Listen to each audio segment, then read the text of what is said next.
पंढरीसी दारे आल्यान संसार दिनांचा सोयर आहे पांडुरंग वाट पाहे उभा भेटसिया वडी कृपाळता कडी तुतारे मागील परिहार पुढे नाहीसीन झाली दर्शन एक वाट पाहे उभा भेटसिया वडी कृपाळता कडी तुतारे तुका म्हणे रेदी हाती तुका म्हणे रेदी हाती बैसला तुझे ते निवडना वाट पाहे भेटसिया वडी कृपाळता कडी उतारे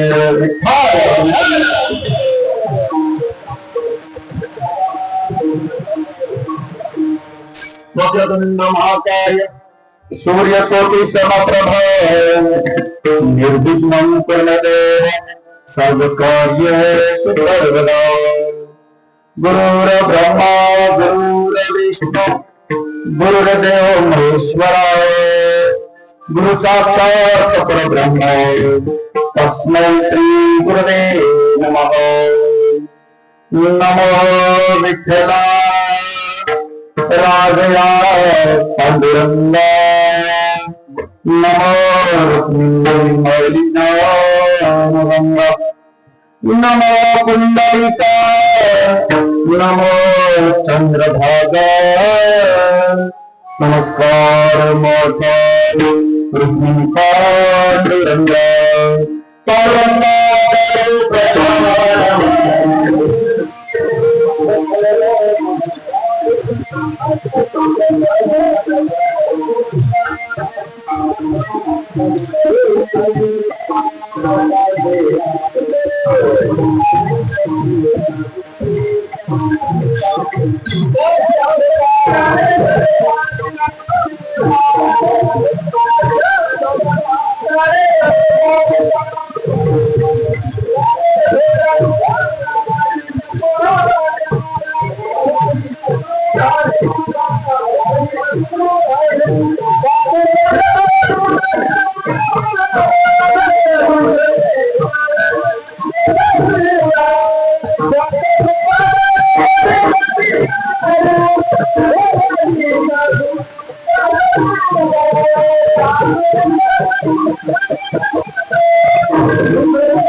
करू प्रथम नमा दुसरे चरण संताची त्यांच्या द्रपदाने कथेचा विस्तार बाबाची सद्गुरु दास पिता ओम नमो ज्ञानेश्वरा करुणा करा तुमचा अनुग्रह लाभलो पावन झाले सराचरी मनोजव मौतल्य वेगम जितेंद्रियं बुद्धिमतां वरिष्ठं वातात्मजं वानुरितमुख्यं श्रीरामदूतं जनं प्रवद जेने धर्म जिंकविला जिंकली तो सौभाग्यवान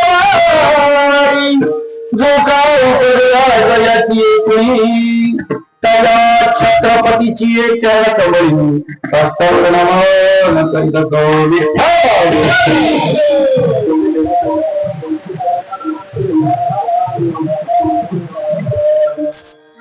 पंढरी शेजारे आल्याना संसारा दिनांचा स्वैरा पांडुरंग वाट पाहे उभा भेटस्यावडी कृपाळता तडी उतावे प्रस्तुत प्राप्तस्थळी असणारी आजची ही कीर्तनवृत्ती सेवा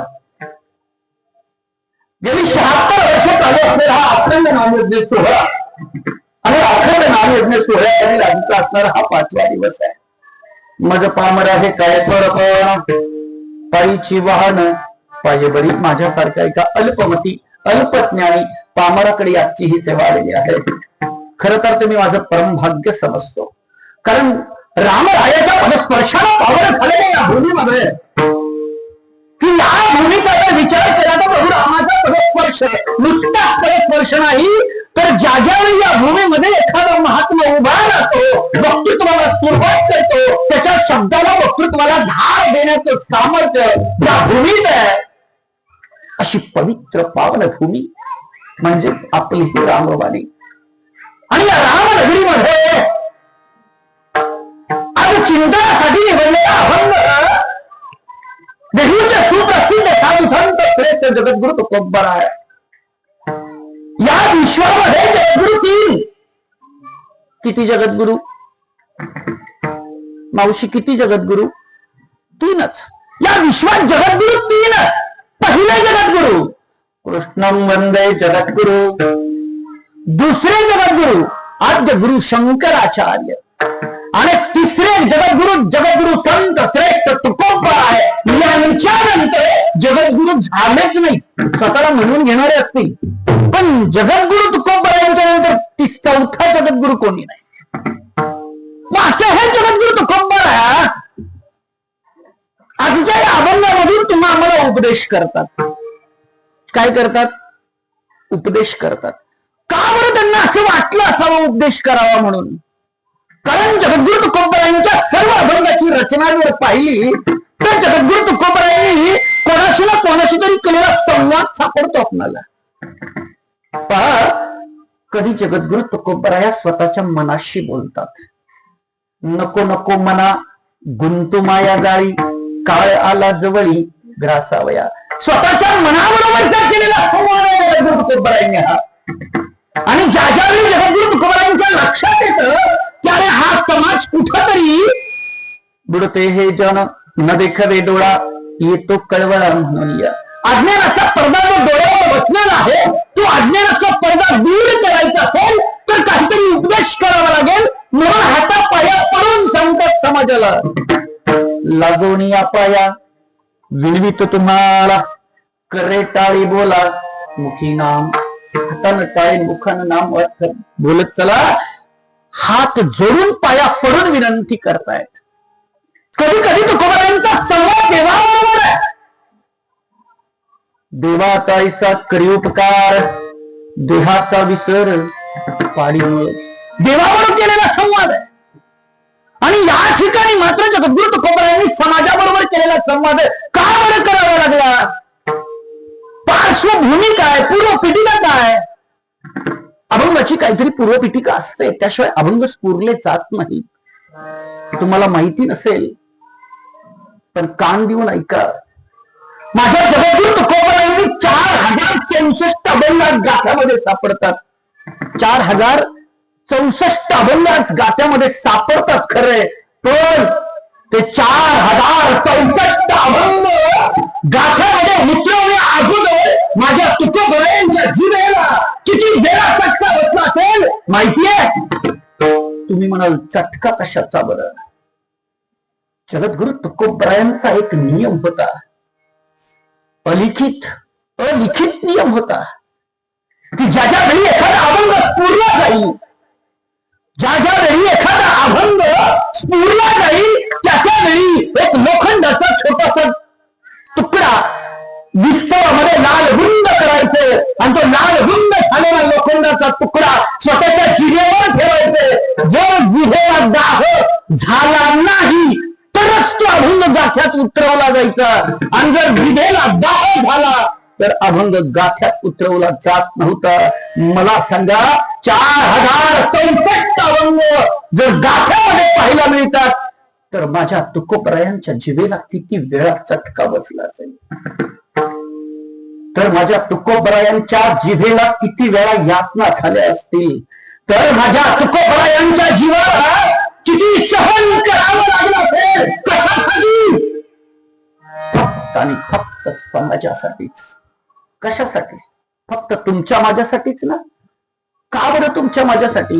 कारण ज्या ज्यावेळी तुकोबरायांनी समाजाकडे पाहिलं आणि लक्षात आलं, अरे मनुष्य जन्म म्हणून जन्माला आले खरे, पण आलो कशाला हे मात्र विसरून गेले. का नाही विसरलो? आपण अजून भावार्थ पाहतोय बरं. कशाला जन्माला आलो विसरून गेले.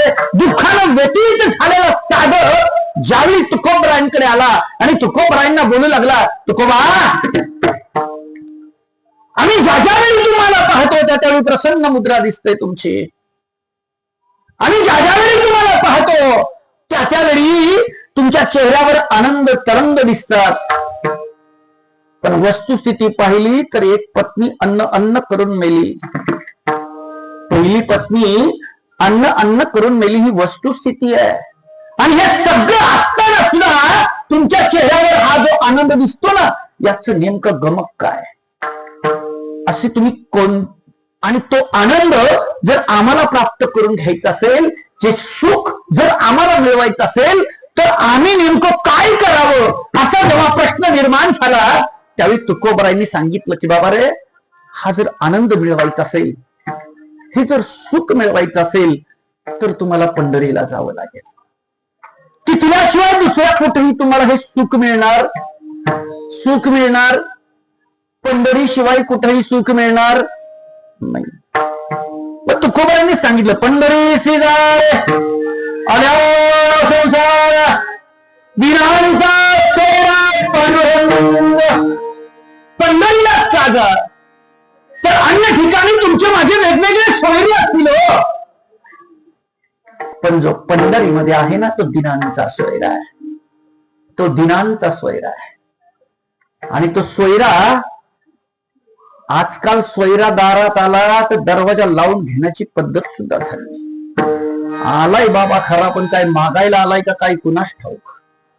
हा, काहीतरी मागायला आलाय की काय कुणास ठाऊक. पण तो सोयरा तसा नाही, तो सामान्य नाही. तो सोयरा असा काय करतोय, वाट पाहे बाबा भेडीसी आवडी कृपा उठावी. तो वाट म्हणून बसलेला आहे. कधी एकदा येतोय, कधी एकदा मी त्याला भेटतोय आणि या भेटीचा आनंद कधी एकदाचा मिळवता येतोय, हा विचार तो विठेवरचा पांडुरंग करतोय. मग का होतो तुकोबराया, आम्ही गेलो समजा पंढरीला, ऐकताय ना सगळेजण, समजा गेलो पंढरीला, पण पंढरीला गेल्यानंतर काय होईल, याचा फायदा काय होईल, काय आम्हाला मिळेल त्यातून? कारण माणूस काहीतरी मिळाल्याशिवाय काम करायला तयार होत नाही. स्वभाव आहे माणसाचा तो. माणूस मिळाल्याशिवाय काम करायला तयार होत नाही. काहीतरी मिळालं पाहिजे ना, त्याशिवाय कसं काम करायचं, स्वभाव आहे तो. मग यातनं फायदा काय होईल? तुकोबराय सांगतात, फायदा होईल कडे, चांगला फायदा होईल. काय फायदा होईल? मागील परिहार. मागच्या जन्मीतलं मागचं तुमचं जे काही कुकर्म असेल, पाप असेल, तुमची वासना असेल, हे सगळं थंड होईल आणि पुढे नाही सीन. आणि इथून पुढे जीवन जगत असताना सुद्धा कोणत्याही प्रकारचा सीनवटा तुम्हाला मिळणार नाही, लाभणार नाही, सीन येणार नाही. मग त्यासाठी काय करावं लागेल? झाल्या दर्शन एक वेळ, फक्त आणि फक्त एकदा का त्याचं दर्शन झालं की मग मागचं शिल्लक राहणार नाही, पुढे काही त्रास नाही. मग का होतो तुकोबराया? मग त्यासाठी काय करावं लागेल?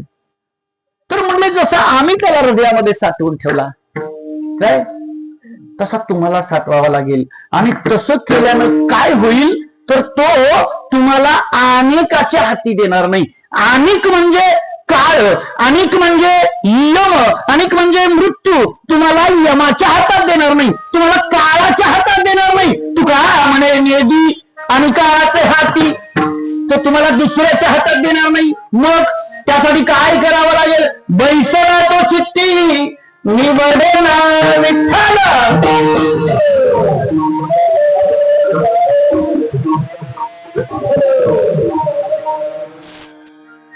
खर तर या 76व्या वर्षामध्ये पदार्पण करत असताना हा देखणा सोहळा जो या ठिकाणी संपन्न होतोय, ज्यांच्या मार्गदर्शनाखाली हा देखणा सोहळा संपन्न होतोय ते आपल्याच गावचे असणारे सुपुत्र, शिवाय वारकरी संप्रदायातील अलीकडच्या युवा कीर्तनकारांमध्ये असणार एक मोठं नाव, युवा कीर्तनकारांमध्ये असणार एक मोठं नाव हरिभक्तपरायण चैतन्यजी महाराज पाडळे आणि सर्व पारायण कमिटी, ग्रामस्थ मंडळ रामवाडी.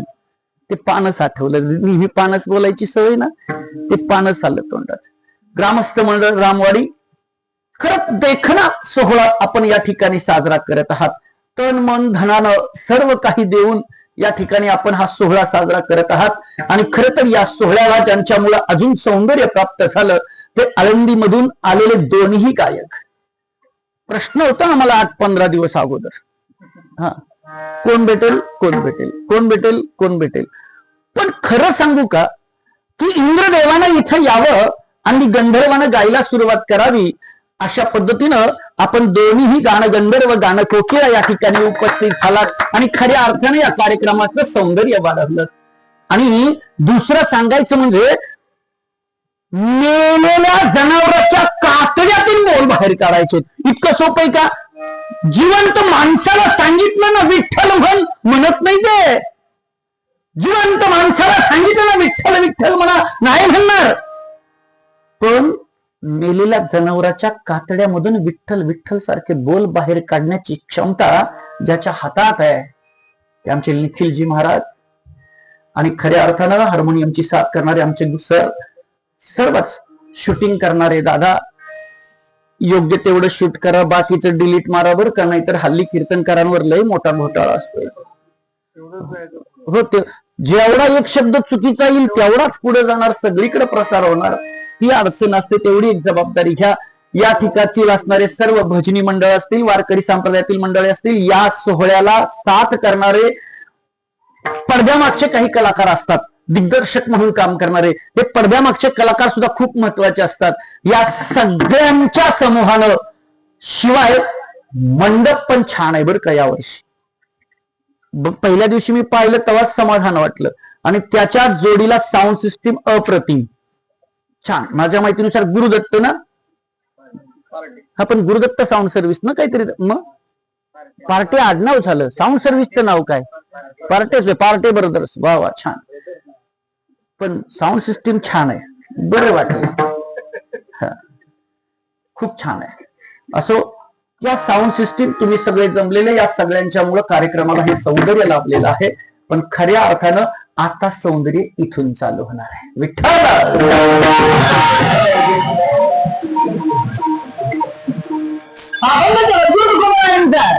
दोन मिनिटाचं लक्ष द्या. अभंग जगद्गुरु तुकोबरायांचा, जगद्गुरु तुकोबराय तुम्ही आम्हाला उपदेश करतायत. उपदेश करत असताना पहिल्यांदा एक गोष्ट असावी लागेल, सांगणारा जवळ अधिकार असला पाहिजे. सांगणाऱ्याजवळ अधिकार असला पाहिजे. जर अधिकाराविना जर एखादा बोलायला लागला तर कोण आजकाल ऐकून घ्यायला रिकाम नाही. एक तर त्या व्यक्तीजवळ अधिकार असला पाहिजे. जो अधिकार नसेल तर तो अनुभव संपन्न असला पाहिजे, आणि अनुभव संपन्न नसेल तर तो वयोवृद्ध तरी असला पाहिजे. या 3 गोष्टी जर असतील तरच माणूस त्याचं ऐकेल, अन्यथा दुसऱ्याचं ऐकायला रिकामा नाही. म्हणजे जगद्गुरु तुकोबरायांचा अधिकार काय? या विश्वामध्ये जेवढे काही 18 संत झाले त्या सर्व संतांच्या पैकी एक नव्हे एक संत म्हणजे माझे जगद्गुरु तुकोबराया सहदेह वैकुंठाला गेले, पण पुन्हा माघारी 3 वेळा आले. आजकाल मेलेला माणूस एकदा गेला की परत माघारी येत नाही, पुन्हा माघारी येत नाही, आणि ते सामर्थ्य सुद्धा नाही. पण माझ्या जगद्गुरूचं सामर्थ्य पहा, एकदा आले त्या त्यांचे पटशिष्य निळोबारायांसाठी. कुणासाठी आले? कुणासाठी आले? ऐकायला येते ना माझे शब्द? कुणासाठी आले? मोठ्यानं सांगा. हा, निळोबारायांसाठी आले. दुसऱ्यांदा आले आपली लाडकी लेक भागीरथीसाठी आले. कुणासाठी आले? भागीरथीसाठी आले. आणि तिसऱ्यांदा मात्र तुम्हाला गाथा कुणी लिहिला माहितीये? तुकोबरायांचा गाथा लिहिला कुणी? तुकोबरायांनी. असंच म्हणणार ना आपण, पण तसं नाही. एक तेली समाजातील संत होऊन गेले संताजी जगणारे. संताजी जगणारे. तुकोबरायांनी सांगितलं, त्यांच्या ओठातून शब्द बाहेर पडले, पण ते लिहिण्याचं काम मात्र संताजी जगणाऱ्यांनी केलं. एकदा त्यांच्यासाठी माघारी आले. असे म्हणून जगद्गुरु तुकोबराय 3 वेळा माघारी आले. मग ते माघारी आले नाहीत.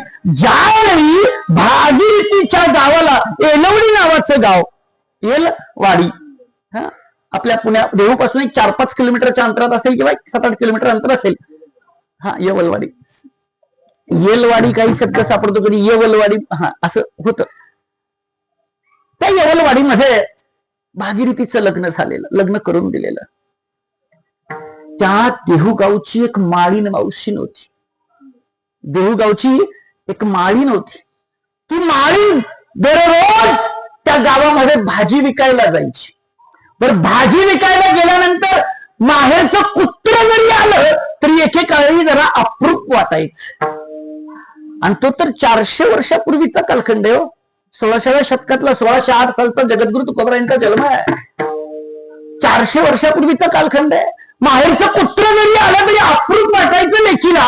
तसं भागीरथीने ज्या ज्यावेळी त्या मावशीला पाहावं, त्याच्यावेळी तिच्या जवळ जावं आणि मावशीला विचारावं, मावशी सांग ना ग, माझे बाबा आज कसे आहेत? माझ्या बाबांनी आज कीर्तनाला कोणता अभंग घेतला होता? माझ्या बाबांनी आज काय चिंतन मांडलं? माझ्या बाबांनी आज व्यवस्थित तर आहेत ना? माझ्या घरातले सगळे व्यवस्थित आहेत ना? लेकीचा जीव जास्तीत जास्त बापावरच असतो. बरं, लेकीचा जीव जास्तीत जास्त बापावरच असतो. आणि 2-4 दिवस झाले, 5-6 दिवस निघून गेले. ही भागीरथी वाट पाहते खरं, पण ती माळीन मावशी काही आलीच नाही. 8-10 दिवसानंतर माळीन मावशी आली. भागीरथीचा इकडे जीव कासावीस होत होता. का बरं माळीन मावशी आली नाही? का बरं माळीन मावशी आली नाही? का बरं माळीन मावशी आली नाही? जेव्हा 8-10 दिवसानंतर आली तेव्हा ती पळत गेली. माळीन मावशीला विचारलं, मावशी बाबा कसे आहेत माझे? मावशी बोलायला तयार नव्हती.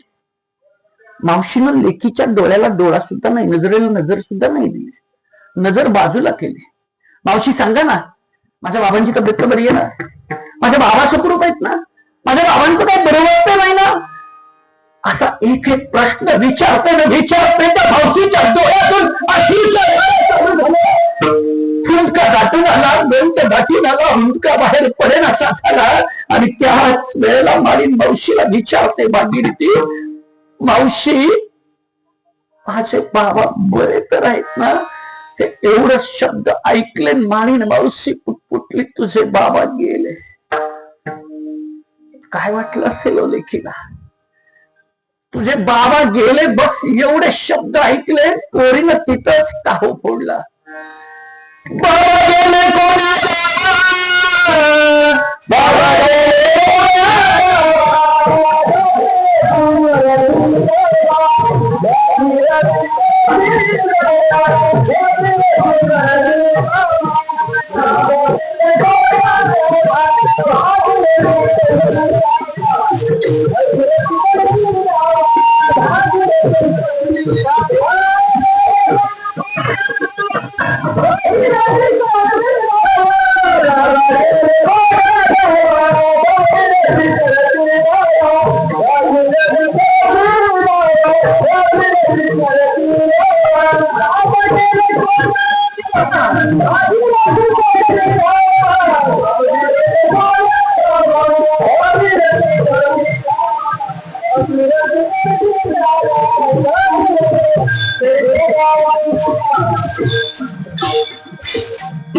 आणि तेव्हापासून भागीरथीनं अन्न पाणी सोडलं. कारण माझे बाबा मला न विचारता गेलेत कसं? माझे बाबा मला न विचारता न सांगता गेलेच कसे. भागीरथीनं अन्न पाणी सोडून दिलं, त्याग केलेला अन्न पाण्याचा, आणि त्या नाही. आता मात्र भागीरथीचं शरीर कृश झालंय, कंठाशी प्राण दाटून आलेला आहे, आणि अशाच वेळेला जगद्गुरु तुकोबाराय तिच्या दारामध्ये सदेह उभे राहिले आणि आवाज दिला, भागीरथी, ए ताई, मी आलोय. बस एवढे शब्द लेखीनं ऐकावं आणि लेखीनं तारकन उठून बसावं. कोणती ताकद, कोणता ऊर्जा तिच्या शरीरात निर्माण झाली. पण आता बाळ घरी आलाय. बापाला शेवया खूप आवडायच्या. तुकोबरायला शेवया खूप आवडायच्या. पण या शेवया तयार करायला लागली. भागीरथी शेवया बनवते खरं, पण शेवया दुधाशिवाय चांगल्या लागत नाही. पण दूध आजूबाजूच्या घरात गेली. जरा माझे बाबा आले तो एक वाटीभर दूध देता का? माझे बाबा आले तो वाटीभर दूध देता का? एकाने दूध दिलं नाही. अख्ख्या गावभर फिरली भागीरथी. भागीरथीला वाटत होतं माझे बाबा माझ्यासाठी आलेत ना, बाबांना शेवया खूप आवडतात. एक वाटीभर दूध अख्ख्या गावात कुणी दिलं नाही. रडवला चेहरा करून भागीरथी घरी आली, आणि घरी आलेल्या भागीरथीच्या चेहऱ्याकडे पाहिलं तुकोबरायांनी, आणि त्यांनी सांगावं, का रडवला चेहरा केलाय? बाबा दूध नाही हो, तुझ्यात सामर्थ्य नाही. हा बाबा दूध नाही. आणि त्यावेळी त्यांनी सांगावं, त्या येलेश्वराजवळ जा. आणि मग त्या भागीरथीनं काय करावं? येलेश्वरा ते पूजिले, दूध नंदीचे काढिले, दूध नंदीचे काढिले, दूध नंदीचे काढिले.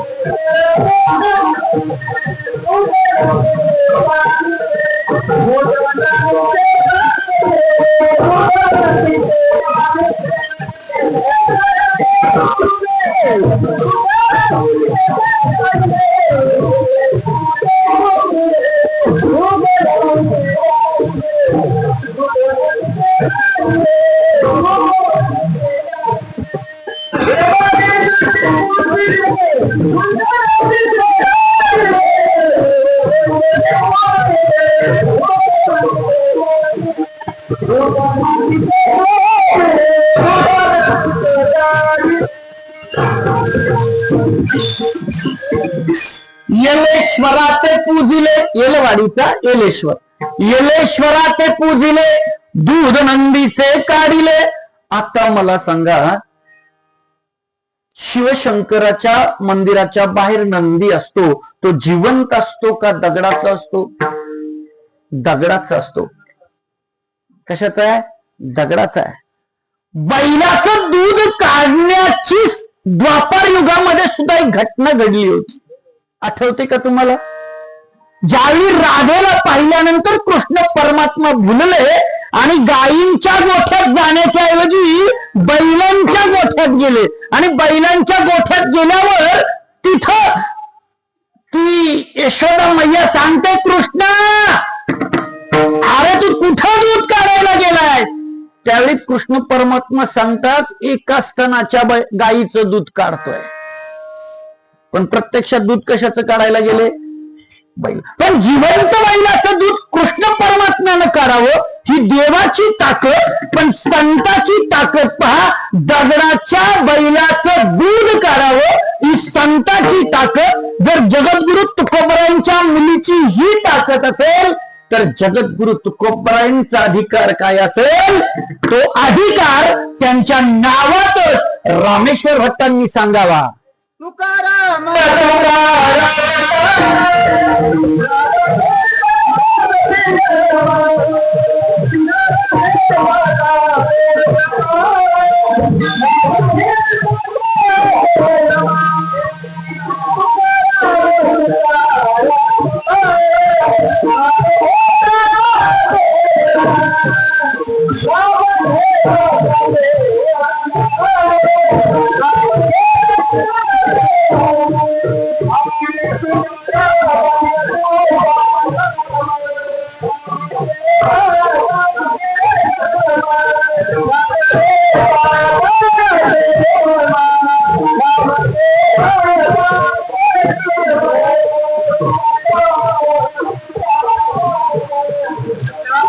तुकाराम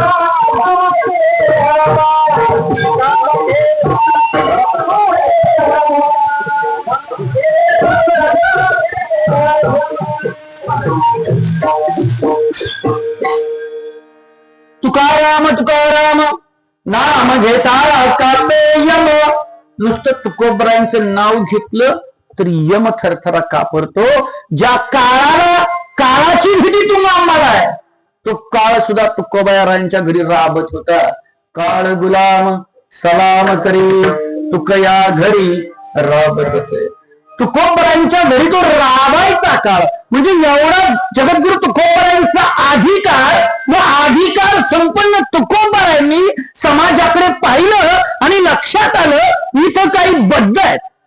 समाजातले काही समाज कसा आहे, बद्ध आहे. बद्ध म्हणजे काय, त्यांना हितही कळालेलं नाही आणि अहितही कळालेलं नाही. त्यांना फक्त एकच खावे प्यावे लावे, खायचं प्यायचं झोपायचं, घरी व्हावे धनधान्य, घरात फक्त धनधान्य असावं, बाकी कशाचाही तपास नाही, कशाचाच तपास नाही. आपण नेमकं जन्माला कशाला आलो हे सुद्धा बरेच जणांना कळत नाही, त्याला बद्ध म्हणतात. अजून सांगू बद्ध अलीकडच्या काळात अजून एका वस्तूनं बांधून ठेवलं आपल्याला, का नाही ठेवलं? घरात 4 मोबाईल 4 जणांचे, 20-20 हजाराचा एक एक मोबाईल 4च्याकडे. किती झाली इन्व्हेस्टमेंट? किती झाली हो? किती झाली? 80,000. 80,000 इन्व्हेस्टमेंट फक्त टाइमपास करायला. माणसं आपण म्हणतो आपले दिवस खराब आहेत, गरीब आहोत आपण, पण एका घरात जर 40 म्हणजे 20-20 हजाराचे 4 मोबाईल जर घरात असतील तर 80,000ची इन्व्हेस्टमेंट झाली. आणि 80,000ची इन्व्हेस्टमेंट करून आपण काय करतोय? टाइमपास. त्या 80,000ची इन्व्हेस्टमेंट जर टाइमपास वारी करणार असो, पण तेच 80,000 जर एखाद्या उद्योगात लावले तर फळ मिळेल का नाही त्याचं? पण कुठून आणायचं भांडवल, कुठून आणायचा पैसा, कधी लावायचा तिथं, होईल का धंदा?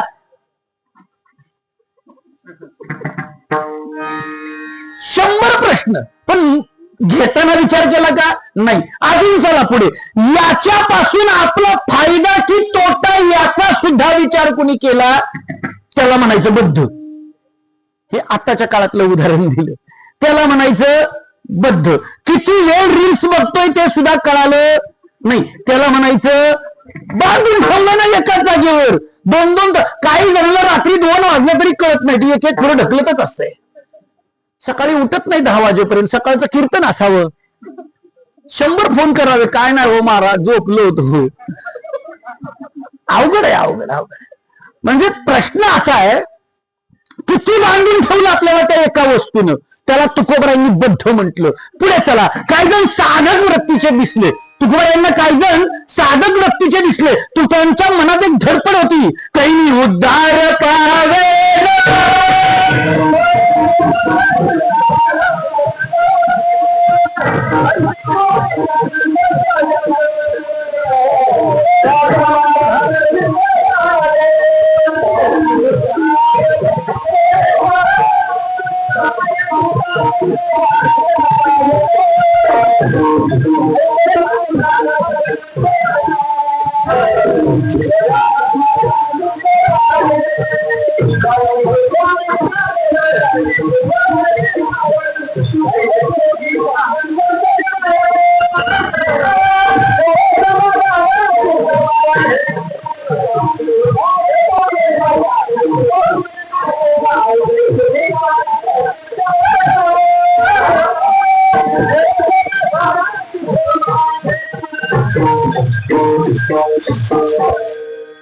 कायमी उद्धार पावेन, काय कृपा करील नारायण. ऐसे सांगा तुम्ही संत जन, करा समाधान चित्त माझे. माझ्या चित्ताचं समाधान करा, ही साधकाची वृत्ती आहे. मी माणूस म्हणून जन्माला आलोय ना, मग माझ्या देहाचं हित झालं पाहिजे. धडपड धडपड हितासाठी हितासाठी हितासाठी. आणि हित नेमकं काय? हित ते करावे देवाचे चिंतन. पण त्या देवाच्या चिंतनासाठी हित धडपडतोय धडपडतोय. हे साधक वृत्तीचे झाले आणि काही मुक्त आहेत. काही जण मुक्त आहेत. असो ऐसा कोठे देहीच विदेही भोगुदशा, असं काही मुक्त आहेत. मुक्त की त्यांनी भगवंताला ओळखलेलं आहे, भगवंतापर्यंत आलेले आहेत, देव आणि त्यांच्यात फरक राहिलेला, असे काही मुक्त आहेत. पण जे साधक वृत्तीचे त्यांची जी धडपड आहे ना, ती धडपड अशी आहे की कधी एकदाच आम्हालाही मिळेल. पण जे बद्ध आहे त्यांना काही सुचत नाही, त्यांना स्वतःचं हितही कळत नाही ना अहितही कळत नाही. पण साधक वृत्तीच्यांना हित कळालंय आणि मग ते सुखासाठी धडपड चालू आहे. का नाही सुखासाठी धडपड? पण एक सांगू का, मागच्या मावशा सगळ्या इकडे बघा थोड्याशा आपापसात न बोलतात तुळशी जवळच्या, की इथं माझ्याजवळ गुळ आहे, इथं आहे गुळ आहे की नाही, पायाजवळ आहे. कुठे गुळ? कुठे आहे? पायाजवळ आहे. सुख आहे ते काय सुख आहे, मला खायचंय त्याला, म्हणजे सुख पाहिजे मला. पण त्यासाठी मी तुमच्या समोर सारखं सारखं वाकून ते उचलून घेऊ शकतो का? तुम्ही म्हणाल महाराजाला काय घरी गुळ मिळत नव्हता का? काय इथंच बोकाना ते सारखं सारखं वाकून खातोय, शंका आहे की नाही? सुख आहे ते सुख, पण किती वेळ लांब आहे, पायाजवळ आहे. आणि हे बाबा बसलेत ना आमचे, त्यांच्या हाताजवळ बरोबर कणकीचा गोळा आहे का नाही? अगदी जवळ आहे. तुमची सगळ्यांची नजर माझ्याकडे, सगळ्यांची नजर कुठे? माझ्याकडे. त्यानं जर भूक लागली म्हणून मनात आणलं तर कणकीचा गोळा खाऊ शकतो का? खाऊ शकतो का? बघणारही कोण नाही. तुमच्या सगळ्यांची नजर माझ्याकडे, पण कणकीचा गोळा अगदी हातात शेजारी पण खाऊ शकत नाही. दुःख तसं आहे, अगदी जवळ आहे. नकोय आपल्याला दुःख, नकोय, पण ते अगदी जवळ आहे. सुख हे पाहिजे, पण ते पायापाशी आहे, लांब आहे. आणि जर सुख लांब आहे ना तर सुखासाठी धडपड आहे. मग धडपड कशासाठी आहे? सुखासाठी आहे. म्हणजे सुखासाठी धडपड करणाऱ्याला वाटलं काही नाही बाबा, इथं कुणाला जाऊन विचारावं सुख कुठे येते. कारण जो देखो सो दुखिया बाबा, सुखिया कोई नाही रे. ज्याला बघावं तो दुःखी दिसतोय, प्रत्येक जण रडत राहूचे. अरे काय सांगावं, माझ्या कामात लय तरासे राव, कंबार्ट मोडलं, पण काय उपयोग नाही, साला जिंदगी खराब झाली. एखाद्या गृहिणीला विचारावं काय सांगायचंय, लगीन झालं तेव्हापासून मर मर मर मरते, पण अजून काय नाही बाबा, सगळं चाललंय म्हणून चालवायचं, आई बापाची इज्जत म्हणून सांभाळायचं. खरंय की नाही? बर, पहिला प्रश्न असा, आमच्या पुरुष मंडळींचं फार मोठं दुखणं, लहानपणी आई वडील म्हणतात गप्रे तुला काय कळत नाही, तुला काय कळत नाही. लहान असताना. तरुणपणात पत्नी म्हणते गप्पा हो तुम्हाला काही कळत नाही. आणि म्हातारपणी पोरं म्हणतात बाबा साथी बुद्धी नाती झाली, गप्प बसा तुम्हाला काही कळत नाही. म्हणजे ज्याच्यासाठी आम्ही आयुष्यभर मर मर मरलो, न कळताच मेलो, काही कळालं नाही. म्हणजे आम्ही जगतोय कुणासाठी, करतोय कुणासाठी, काही कळालं नाही. रात्रंदिवस फक्त तळमळत दिवस गेला. आणि असा साधक तुकोबरायांना म्हणाला, तुकोबराया सगळ्यांना विचारून पाहिलं सुख कुठं मिळेल, सगळ्यांना विचारून पाहिलं सुखासाठी काय करावं लागेल, कुणाकडे जावं लागेल, सुखाचा पत्ता सांगा. कुणीच सांगितलं नाही. पण तुकोबराया तुम्ही सुखी दिसता, तुमच्या चेहऱ्यावर फक्त आनंद दिसतो, मग तुम्हीच सांगा सुखासाठी आम्ही जावं कुठं.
या रात्रंदिवस तळमळलेल्या साधकानं जेव्हा विचारलं तेव्हा तुकोबरायांनी सांगितलं, पंढरी शेजारे आल्यान संसार दिनांचा सोयरा पांडुरंग.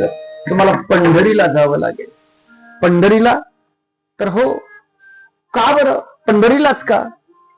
इथं तुकोबरायांनी काशीला जा म्हटलं नाही. म्हटलेत का? काशी करा म्हटलेत का ते? ओ काशी करा. काय झालं? नाही, तुम्ही शब्दशः अर्थ घेताय राव. असं तुकोबराय म्हटले नाही. काशीला जा असं म्हणाले नाही. पण जाऊ नका असं पण सांगितलेलं नाही तुकोबरायांनी. काशीला जाऊ नका असं म्हटलेले नाही, पण जाच म्हणून पण सांगितलं नाही. अन्य कोणत्याही ठिकाणी जाऊ नका असं तुकोबराय म्हणत नाही. या क्षेत्राला जाऊ नका, त्या क्षेत्राला जाऊ नका असं तुकोबराय चुकून म्हणत नाही. पण जाच असं सुद्धा सांगत नाही. का बरं सांगत नाही? तुकोबरायांना माहिती आहे वाराणसी एक मास. वाराणसी एक मास, गोदाचिरी एक दिवस, पाऊल पंढरी पाऊल पर्यस, ऐसा महिमा नामाचा. काशीला 1 महिना चालावं लागेल. काशीला 1 महिना चालावं लागेल. गोदावरी तीरावर 1 दिवस चालावं लागेल. पण ते एवढं सगळं पुण्य फक्त पंढरीच्या दिशेने 1 पाऊल टाकलं की मिळतं. पंढरीच्या दिशेनं पाऊल. पण नुसतं पाऊल टाकायचं नाही. कसं पाऊल टाकलं पाहिजे? टाळी वाजवत मुखानं, करे टाळी बोला मुखी नाम. टाळी वाजवत पाऊल टाकलं पाहिजे. मग तुम्ही म्हणाल पाऊल टाकायचं म्हणजे काय? समजावून सांगू. म्हणलं एसटीनं गेलो तर चालेल की, पण घरची काम आहेत. माघारी कसं काय? तिथं किती गर्दी असते, काय असतं, कितीही गर्दी असू दे, तू फक्त एक करायचं. तुला चालायला वारीला जुळत नाही ना, नको जाऊ. जाऊ नको. वारीला चालायला चालत जुळत नाही ना, नको जाऊ. एसटी बस सातारला गेल्यावर कुठं बसा? ओ कुठं बसा? एसटी बसा. एसटी कंडक्टर कडनं अर्ध तिकीट काढा. कारण आपण काही 60-65 वर्षाच्या होईपर्यंत पंढरीला जाणार आणि त्यानंतर काय हातपाय चालणार नाही. चालणार ना. तोपर्यंत आपण संसारच करत बसणार आहे ना. माझं माझं माझं माझं किती माझं काय माहित, माझंच फक्त शेवटपर्यंत. पण तोपर्यंत काय पंढरीला जाणार नाही. एसटी बसा. पंढरपूरमध्ये एसटी पोहोचली ना, सगळा कंडक्टर म्हणेल सगळ्यांनी खाली उतरा. तुम्ही तसं नाही करायचं. तुम्ही फक्त एसटीतनं 1 पाय खाली ठेवायचा. किती पाय खाली ठेवायचे? 1च. पंढरी पाऊल पर्येस. पंढरीमध्ये फक्त 1 पाऊल ठेवा आणि हाय तसं परत एसटीत बसून माघारी या. तुम्ही काशीमध्ये 1 महिना काढलेल्याचं पुण्य तुम्हाला मिळेल. काय? काशीत 1 महिना काढलेल्याचं पुण्य. इतका महिमा त्या पंढरीचा आहे. म्हणजे पंढरी भूवैकुंठ आहे. विस्तार पहा. पंढरी काय? भूवैकुंठ आहे. जेव्हा नव्हते चराचर तेव्हा होते पंढरपूर. तेव्हा पंढरपूर होतं. मग पंढरपूर मध्ये असणारा भगवंत त्याचं नाव काय? पंढरपुरात कोण आहे? झोपले काय सगळेजण? मोठ्यानं बोला की चिट्ट्या टाकल्यात ना सगळ्यांनी. मोठ्यानं सांगा मग. पांडुरंग आहे. पंढरीत कोण आहे? पांडुरंग आहे. पंढरीत विठ्ठल आहे. पांडुरंग आहे. काही तुम्हाला जे त्याचं नाव आठवल ते म्हणा. तर पंढरीत पांडुरंग विठ्ठल अगोदर पंढरीत होता का? खरं सांगायचं होतं का? बोला की होतं का? नाही. कारण महाराष्ट्र हे दंडकारण्य आहे. थोडस पुराणातला विचार केला तर महाराष्ट्र हे काय? दंडकारण्य. सगळं डोक्यावर नाही ना जाते. थांबा, हसवून पण सांगितलं पाहिजे का? बरं, हसूयात थोडस पुढे जाऊन. महाराष्ट्र हे दंडकारण्य किंवा दिंडीरवन असे दोन शब्द सापडतात महाराष्ट्राविषयीचे. दंडकारण्य किंवा दिंडीरवन. दंडकारण्य म्हणजे ज्याला दंड दिलाय त्यानं या अरण्यात यायचं. दंड अधिक अरण्य इज इक्वल टू दंडकारण्य. ज्याला दंड दिलाय त्यानं या अरण्यात यायचं. माझ्या प्रभू रामाला वनवासाचा दंड दिला गेला. प्रभू रामचंद्र सुद्धा अयोध्या सोडून वनवासाला महाराष्ट्रात आले. कुठे आले? महाराष्ट्रात आले. पुढे चला. द्वापार युगामध्ये पांडवांना वनवास दिला. पांडव सुद्धा हस्तिनापूर सोडून महाराष्ट्रात वनवासाला आले. कारण महाराष्ट्र हे काय? दंडकारण्य. मग देवभूमी कुठे? काशी, अयोध्या, प्रयाग हे सगळे मोठी मोठी क्षेत्र आहेत ना, ही देवभूमी. देव तिकडं मथुरेत, वृंदावनात, देव तिकडं अयोध्येत, भगवंत तिकडं. हे दंडकारण्य. मग मला सांगा, आता थोडे पुरुष मंडळी तुम्ही पण बोला बरं का. आपल्या गावातला एखादा रस्ता करायचा आहे. काय करायचा आहे? बोला की जरा. काय करायचं आहे? रस्ता करायचा आहे. आपण काय करतो? ग्रामसभेमध्ये त्याचा ठराव घेतो आणि तो असणारा ठराव पंचायत समितीत पाठवू अथवा झेडपीला पाठवू. पण तिथं तेवढा फंड उपलब्ध नाही. कॉन्क्रीटचा जरा मोठा रस्ता पाहिजे, तेवढा फंड उपलब्ध नाही. म्हटलं काय हरकत नाही, हा ठराव विधान भवनात पाठवूया. कुठं पाठवूया? ओ मावशी, कुठे पाठवूया? विधान भवन. विधान भवन. विधान भवनात पाठवूया. आता विधान भवनात पाठवायचं खरं, पण तिथं सुद्धा तेवढे मुख्यमंत्री फंडातनं पैसे उपलब्ध होईना. म्हणजे काय हरकत नाही, हा पंतप्रधान ग्राम सडक योजनेमध्ये घेऊया. मग त्यासाठी हा ठराव संसदेत जाऊ द्या. आता संसद कुठे आली? दिल्लीला. आणि दिल्ली कुठे? उत्तरेत. संसद दिल्लीला. दिल्ली कुठं? उत्तर प्रदेशात. दिल्ली कुठे? उत्तर प्रदेशात. आणि रस्ता कुठला करायचा आहे? रामवाडीचा. रस्ता कुठला? रामवाडीचा. आपण सारखं त्याचा पाठपुरावा करू शकतो का? इथून दिल्ली नाही करू शकत ना. म्हणजे घरून आपल्या रामवाडीतून दिल्लीतला सारखा पाठपुरावा करू शकत नाही. तसं इथला माझ्या महाराष्ट्रातला भक्त सारखा सारखा देवाला भेटायला उत्तरेत जाऊ शकत नाही. जाऊ शकतो का सारखा? इच्छावाली भगवंताला भेटायची, सारखं तिकडे जाऊ शकतो का? नाही जाऊ शकत. मग जर असं केलं, जर दिल्लीतलं संसद भवन जर महाराष्ट्रात आणलं तर रोज जाणं शक्य होईल का नाही? तसं तो उत्तरेतला असणारा भगवंत तिथून जर हुसकावून आणला आणि महाराष्ट्रात साठवला तर भक्ताला जाणं सोपं होईल का नाही? का नाही सोपं होणार? सोपं होईल का नाही? मग आणला कुणी? भला रे पुंडलिक महिमा नवदाय वर्णिला दगा देऊन अवघ्या साठविला अविनाश. अवघे म्हणजे कोण? जपी तपी ऋषी महर्षी या सगळ्यांच्या सानिध्यातून हुसकावून आणलं देवाला आणि पंढरीत साठवलं. कुणी साठवलं? पुंडलिकानं साठवलं. आता तो असणारा पांडुरंग परमात्मा सर्व सुखाचं आगर आहे. विषय सोडून बाजूला जायचं नाही. लक्षात येतंय का? बघा, तो असणारा पांडुरंग कसा आहे? सर्व सुखाचे आगर आहे. प्रमाण त्याला सर्व सुखाचे आगर बापर महादेवीवर सर्व सुखाचे आगर जणू म्हणे शारंगधर सर्व सुखाचे आगर म्हणे नरहरी सोनार सर्व सुखाचे आगर तो हा उभा विठेवर. हा सर्व सुखाचं आगर असणारा पांडुरंग परमात्मा सर्व सुखाचं आगर आहे. म्हणजे सुखी तोच आहे का नाही? सुख रूप सांग दुजा कोणी सांगा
सुखरूप ऐसा दुजा कोण सांगा, सुखरूप ऐसा दुजा कोण सांगा.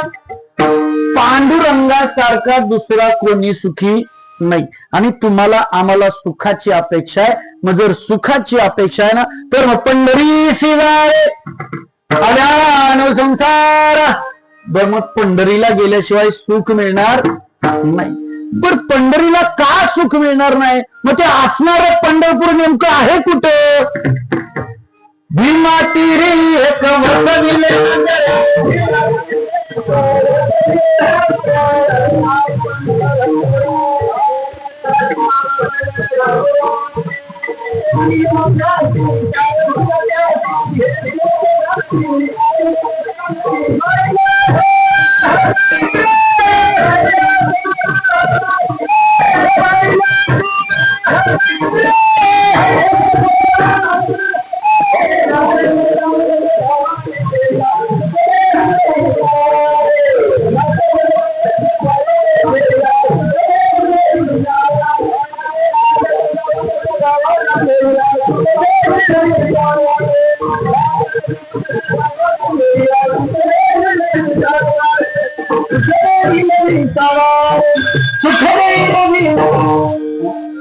नाचत त्याच्या गावाला जायचं. पंढरीला कसं जायचंय? नाचत.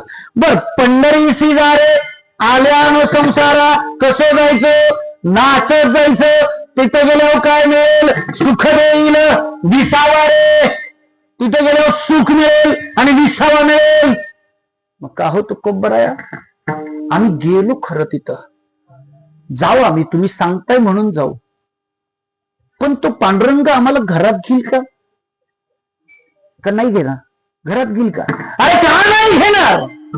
दिनांचा सोयरा आहे तो, तुमचा माझा सोयरा आहे, दिनांचा सोयरा आहे. दिन म्हणजे ज्यानं स्वतःच्या शरीरातले शरीरविकार होऊन जो मोकळा झालाय तो दिन आहे. आणि जगद्गुरु तुकोबराई सांगतात तो दिनांचा सोयरा आहे, तो दिनांचा सोयरा आहे. मासे कोण दिन होते? तुकोबराया सांगतात, अरे तो माझ्या नामदेव रायांचा मामा झाला आणि नामदेव रायाचे लग्न मिळवून दिलं. चोखोबरायाची बहीण झाला आणि चोखोबरायांच्या पत्नीचं बाळणपण केलं. आणि पुढे जाऊन सांगतो, बारीक लक्ष देऊन ऐका. एक संत या भूमीमध्ये होऊन गेले. ते जगन्नाथाचे निस्सीम भक्त आहेत, जगन्नाथाचे निस्सीम भक्त. पण एक करायचं, रोज एका गावात जायचं, ढोल पिटायचा. आणि नुसता ढोल पिटायचा नाही, ढोल पिटल्यानंतर गावात करायचं, अरे कोणतरी डोंबारी आलाय, डोंबाऱ्याचा खेळ. गावात अख्ख्या दिवसभर ढोल पिटायचा, संध्याकाळी खेळ चालू व्हायचा. त्याची एक सुंदर सुकुमार कन्या होती, दिसायला लावण्यवती, रूपवती, लावण्याची खान. जणू काही तिनं जर पान खाऊन गिळलं तर तिच्या अन्ननलिकेमधून खाली उतरताना सुद्धा ते लालसर दिसावं, ती नितळ कांतीची असणारी लावण्यखानी ती अशी छोटीशी मुलगी आहे. इथं तो लाखा कोलाटी ढोल पिटतोय खरा, पण त्याचा एक नियम होता.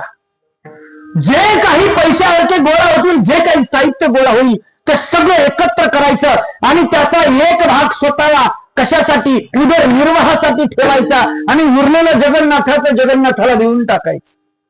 बाकी आपल्याला नकोच, आपल्या पोटाला पाहिजे तेवढंच, उरलेलं जगन्नाथाला. हा नियम कायम चालू होता.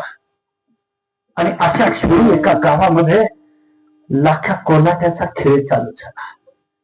ऐकताय ना सगळेजण? लाखा कोलाटी गावात आला खरा. सकाळपासून ढोल पिटायचं काम चालू झालं. जसा ढोल गावात पिटला गेला, तसं बायका बोला दिवशी सगळेजण कुजबुज करायला लागले, आज खेळ आहे गावात, आज खेळ आहे गावात, आज खेळ आहे गावात. एकमेकात कुजबुज झाली. संध्याकाळी ढोल पिटत लाख्या कोलाट्यानं, आता डोंबाऱ्याचा खेळ आपण वाळवंटातच पाहतो अलीकडच्या काळात. पूर्वी गावोगाव असायचे आमच्या लहानपणी, पण आता वाळवंटात पाहायला मिळतो.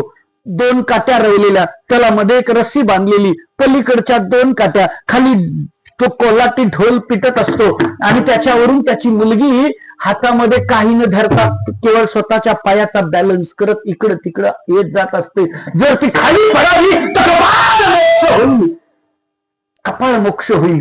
पण तिची नजर आणि तिचा विश्वास त्या जगन्नाथावर होता. मला तारणारा जगन्नाथ आहे आणि ढोल पिटणारा माझा बाप मला सावरणार आहे. बस एवढ्याच आशेवर ती नाचत होती. आणि त्याच वेळी काही कंटकांनी पाहिलं आणि पाहिलं नंतर जाऊन राजाला सांगितलं, राजा साहेब, या कोलाट्याची जी मुलगी आहे ना, ती कोलाट्याचा खेळ करण्यापेक्षा तुमची राणी म्हणून शोभून दिसेल. राजकुमाराने म्हणून पाहावं, सुंदर रूप लावण्य खाली असणारी ती युवती जर एवढी सुंदर आहे, ती खरंच आपल्या घरी राजराणी म्हणून शोभून दिसेल. त्याने भर रात्रीची त्या पोरीला उचलली आपल्या घरी घेऊन आलंय.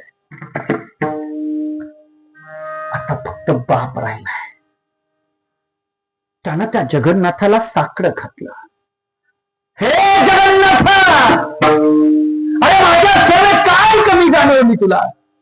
आजपर्यंत माझं पोट भरायला कुणाजवळ हात पसरले नाहीत. आजपर्यंत पोट भरण्यासाठी तुझ्याजवळ सुद्धा हात पसरले नाहीत. मी माझा खेळ करत होतो, त्यातून जे काही मिळेल त्यातूनच माझ्या पोटापुरतं मला ठेवून उरलेलं तुझं तुला परत करत होतो. आता काय झालं? आता ढोल बाजूला, लाख्या कोलाटी बाजूला. एक दिवस निघून गेला. आता ढोल पिटलाच नाही तर पैसे कुठून येणार? खेळ झालाच नाही तर घरात पैसे कुठून, धान्य कुठून येणार? बस एक दिवस गेला, 2 दिवस गेले, 3 दिवस गेले. लाख्या कोलाट्याच्या डोक्यात मात्र कायम आपली मुलगी आणि तो जगन्नाथ होता. हे जगन्नाथा, काय माझी चूक झाली? हाच तुझ्या सेवेचा मोबदला का मला? रात्रंदिवस फक्त जगन्नाथाचा आणि मुलीचा टाहो फोडत होता. आणि त्याच वेळी त्या जगन्नाथानं, त्या विठेवरच्या पांडुरंगानं काय करावं? विठेवरच्या पांडुरंगानं आणि रुक्मिणीला सांगावं, तू लाख्या कोलाट्याची मुलगी हो. लाख्या कोलाट्याची मुलगी. रुक्मिणीनं लाख्या कोलाट्याची मुलगी व्हावं आणि गावात दिवसभर ढोल पिटावा भगवंतानं. गावात बघता बघता कळालं आणि लाख्या कोलाट्याचा खेळ होणार आहे. आणि त्याच वेळेला खाली ढोल पिटतोय कोण? विठेवरचा पांडुरंग.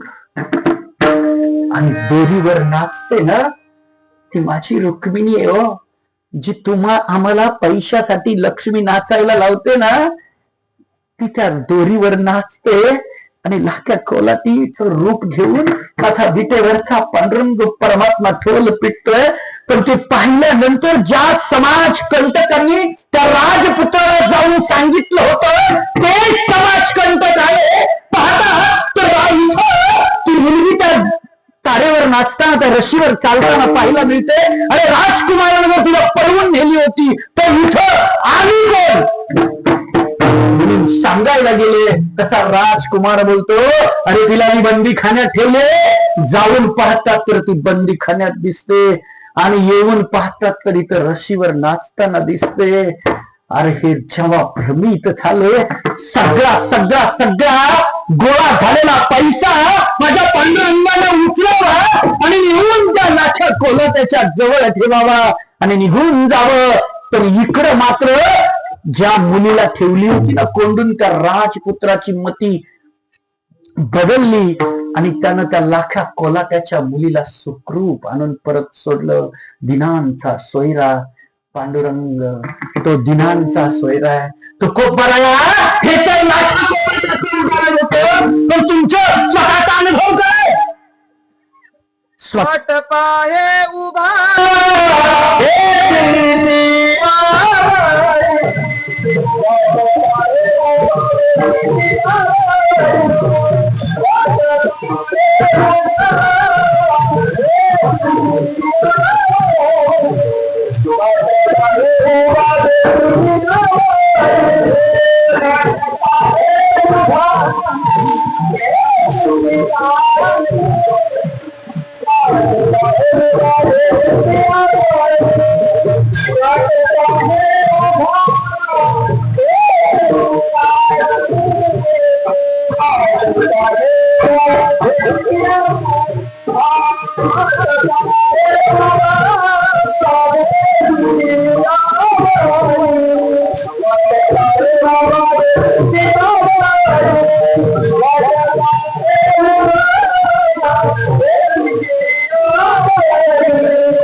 वाट पाहे उभा भेटीसी आवडी कृपा उतातडी उतावी. तुकोबांना जेव्हा प्रश्न विचारला त्यात साधकांनी, हा तर तुम्ही आम्हाला लाखा कोलाट्याचा अनुभव सांगितलात, पण तुमचा स्वतःचा काहीतरी अनुभव असेल ना. कारण जेव्हा तुम्ही सांगता की पंढरीला जा, तो दिनांचा सोयरा आहे, या सोयऱ्याचा तुम्हाला स्वतःला अनुभव काय? आणि त्यावेळी तुकोबराया सांगतात, पैकी ऋषीचा प्रसंग आहे. जगद्गुरु तुकोबराया भंडारा डोंगरावरती भजनासाठी गेलेत आणि घरामध्ये लग्नाच्या अक्षिता आलेत. लग्नाच्या अक्षिता जिजाबाई जवळ लग्नाच्या अक्षिता आल्या.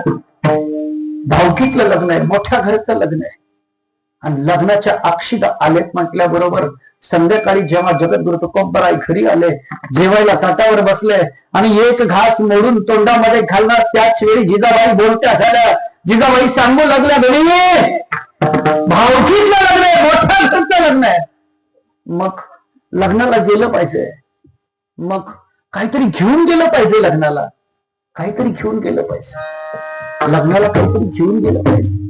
मग रिकाम्या हाताने कसं जायचं? भावकीतलं लग्न आहे, रिकाम्या हाताने कसं जायचं? पण जगद्गुरु तुकोबरायांनी सांगावं, आवले तुला जे वाटतं ते कर. ताट पुढे ढकललं आणि तुकोबराया उठून निघून गेले. जेव्हा पती एखादी जबाबदारी ढकलून देतो ना, तेव्हा ती पत्नीला पुढे पार पाडावी लागते. जिजाबाईनं त्याच दिवशी रात्री झोपली लवकर, सकाळी भल्या पाटे उठले. जिजाबाई भल्या पाठी उठल्या खऱ्या, कारण अंगावर एकच लुगडं आहे. लग्न मोठ्या घरचं आहे, अंगावर एकच लुगडं आहे. जिजाबाईला एकच लुगडं होतं. ते आंघोळ करताना ओलं झालं की कणगीत दडून बसायचं आणि लुगडं सुकेपर्यंत कणगीत दडून बसायचं आणि लुगडं सुकलं की ते कणगीतल्या कणगीतच स्वतःच्या अंगाभोवती लपेटायचं आणि मग बाहेर निघायचं. जिजाबाईला लुगडं एकच होतं. आणि काही पूर्वीची माणसं, पूर्वीच्या आज्या दंड घालून लुगडी शिवून वापरायच्या. म्हणजे 2 कलरचं लुगडं पण मध्ये दंड घालायचं आणि एकत्र शिवायचं. आता दंड घालण्याची फॅशन आली, 4 कलरच्या साड्या वापरण्याची आता अलीकडची फॅशन आली. पण आमच्या आज्या साडी नाही म्हणून 2 वेगवेगळ्या कलरच्या साड्या एकत्र जोडून साडी नेसत होत्या. काळ त्या आज्यांनी पाहिला असेल. आणि त्यावेळी भागीरथी उठली. भागीरथी सांगू लागली, आई कुठे चालले चित्त्या लवकर? लग्न भावकीतलं मी लग्नाला चालले. आई मी पण येते ना लग्नाला. गप पुढे येऊ नकोस लग्नाला, तू लग्न मोठ्या घरचं आहे, मोठ्या घरचं लग्न आहे, तिथे आपल्याला जाणं शोभत नाही. तू नको येऊस लग्नाला, आपल्या बाळावर लक्ष ठे. नाही आई मी येते ना, नको येऊस तिथे, बाळावर लक्ष ठेव. आई मी खरं सांगू का, मला मोठ्यांचं लग्न कसं असतं ते बघायचंय. लहान आहे लेकरू ते, मोठ्यांचं लग्न बघायची हौस आहे त्या भागीरथीला. आणि लग्न बघायचं म्हणून तयार झाली. आता लग्न बघायचंय. आई सांगते लग्न, मामाच्या लग्नात ना तुला मी 8 दिवस अगोदर घेऊन जाईल आपल्या मामाच्या लग्नाला. पण आता नको हट्ट करू. आई ग, मी लग्नाला घरी आले ना तरी भांडी घासतात तर भांडी घासणाऱ्या बायकांच्यात बसेन आणि तिथूनच पाहिन लग्न कसं असतं मोठ्या माणसांचं ते. पण मला घेऊन जाणार. त्यावेळी भागीरथीला जवळ घ्यावं जिजाबाईंनी, सांगावं भागीरथी तुला नेलं असतं ग लग्नाला, पण तुझ्या अंगावर कपडे नाही चांगली घालायला. तुझ्या अंगावर कपडे नाहीत. आणि जर तुझ्या अंगावर कपडे नाहीत म्हटलं ना तर लोक तुझ्या बाबांना नावं ठेवतील. पोरगीला ते खटकलं. जर माझ्या अंगावर कपडे नाहीत त्यामुळे जर माझ्या बाबांना नावं ठेवणार असतील तर मग मी नाही येत लग्नाला. लेक आहे होती, आपल्या बापाला नावं ठेवलेलं नाही सण होणार तिला. नाही गेली पोरगी लग्नाला. आईनं पदरात तोंड खुपसलं आणि स्पुंदून स्पुंदून रडत लग्नाला निघाली खरी. बैलगाडीत जाऊन बसली. इकडे विटेवरच्या पांढऱ्या रुक्मिणी सांगते, जो रात्रंदिवस तुमचा भजन करतो, रात्रंदिवस तुमच्या नावानं टाहो पडतो, आज त्याच्या बायका पोरांच्या अंगावर साधं कापड भेटू नये याची लाज कुणाला? जो तुमचं रात्रंदिवस भजन करतो त्याच्या पोराबाळांच्या अंगावर कापड असू नये. त्या विठेवरच्या मालकानं रूप बदललं, रूप घेतलं त्या जिजाबाईंच्या भावाचं. आबाजी गुलाबाई त्यांचा मुलगा त्याचं रूप घेतलंय आणि रूप घेऊन भल्या पाट्या गावात येऊन मिळाले. आवाज दिला, ए आई ताई मी आले दारुगड. पण जिजाबाई तर लग्नाला निघून गेल्या होत्या. दार कसं उघडणार? भागीरथी जागीच होती. आवाज ओळखला, आवाज मामाचा दिसतो. मामाचा आवाज खरा आहे. पण जन्म देणारी आई जर निघून गेली असेल तर मोठ्या घरचा मामा इतक्या सकाळी कशाला येईल? पुन्हा आवाज आला, ए भागीरथी दार उघड. तसं भागीरथी पळतच गेली. मामाचा आवाज ओळखला, दरवाजा उघडून पाहते समोर मामाला पाहिलं. घट्ट मिठी मारली मामाच्या मांडीला. मामाचं आणि भाचीचं नातं थोडस वेगळं असतं बरं का. घट्ट मिठी मारली मामाच्या मांडीला आणि मामाला सांगावं, मामा तू आज एवढ्या लवकर आलास. आता तो मामा कोण होतो? पंढरीचा पांडुरंग आहे. मिठी मारली आहे पायाला. काय भाग्य असेल त्या भागीरथीचं. आणि तो पंढरीचा पांडुरंग सांगतोय म्हणजे मामाच्या रूपात आलेला, अरे ताई कुठे आहे? दिसत नाही. म्हणले ताई गेली आहे लग्नाला, तू नाही गेलीस. म्हणले माझी इच्छा नव्हती मामा. पोरगीची इच्छा नव्हती का पोरगीच्या अंगावर कपडे नव्हती हो. पण त्याच वेळी त्या पोरीनं सांगावं. मामानं तिला जवळ घेतली, आपल्या छातीशी कवटाळलं आणि मामानं विचारावं, ताई खरं सांग का गेली नाहीस? तशी पोरगी मामाच्या छातीला बिलगली, सांगू लागली, मामा माझ्या अंगावर कपडे नव्हते चांगले घालायला. आई बोलली तुला मामाच्या लग्नात 8 दिवस अगोदर घेऊन जाईल, पण आजच्या लग्नाला येऊ नकोस, कपडे नाहीत घालायला. बस एवढेच शब्द ऐकले. कर्तुम कर्तुम शक्ती असणाऱ्या त्या पंढरीश पांडुरंग परमात्म्याला काय असत्य. बाप माझा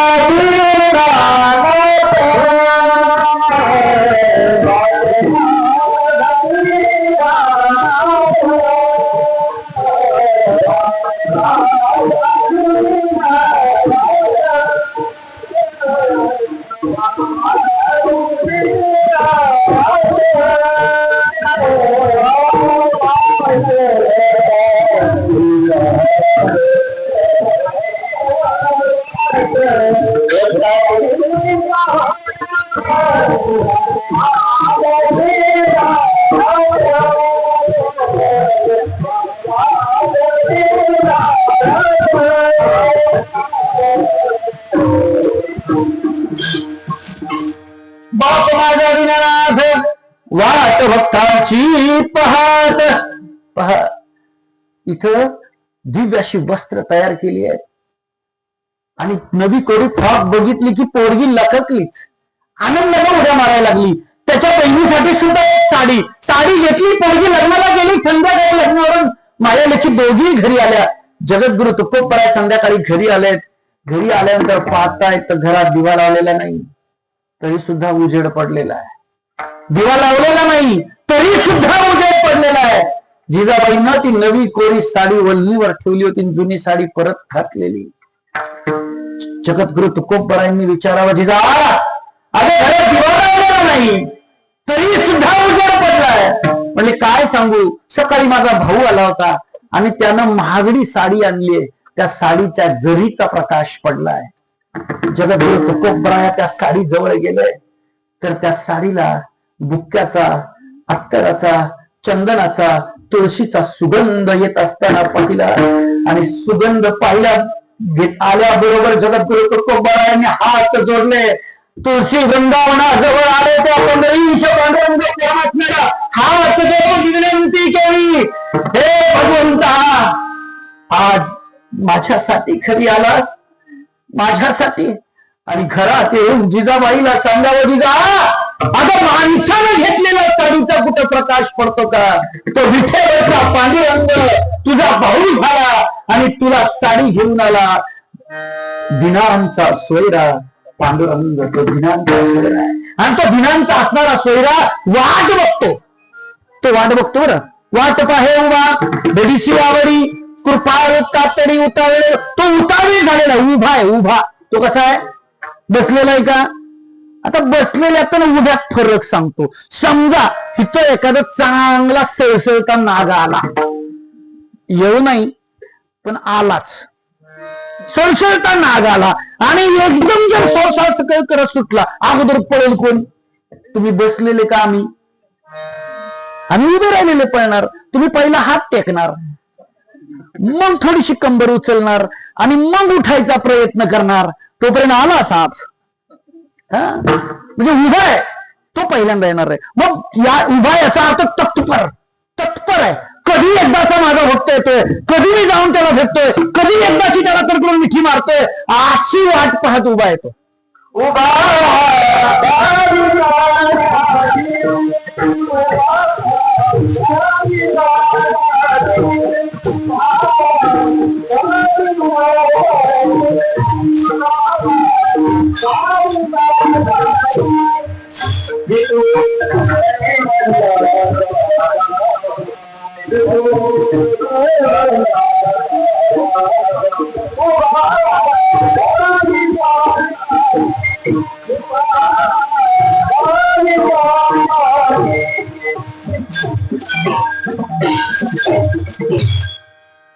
विठू कैवल्याचा गाभा उभा भाविकासाठी तो उभा आहे.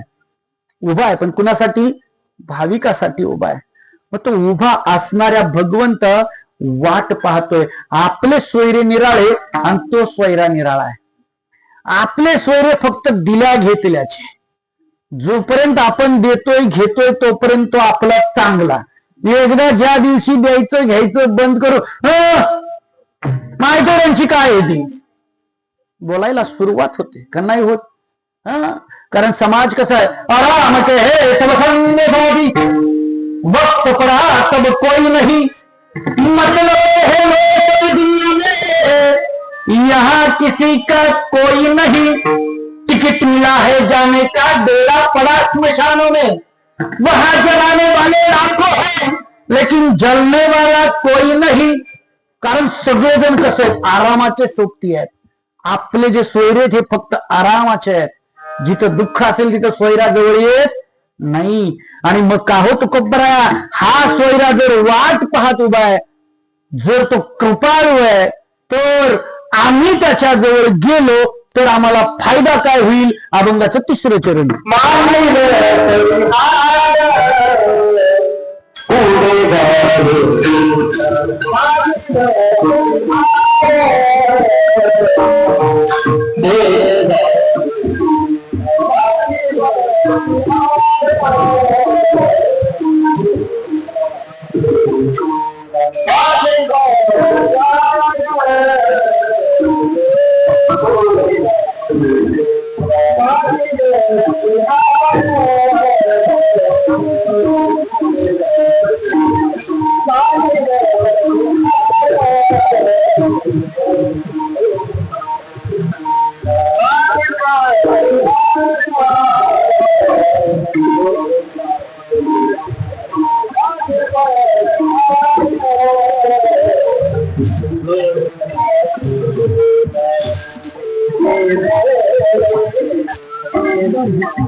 मागील परिहार पुढे नाही सीन, झाली या दर्शन एक वेळ.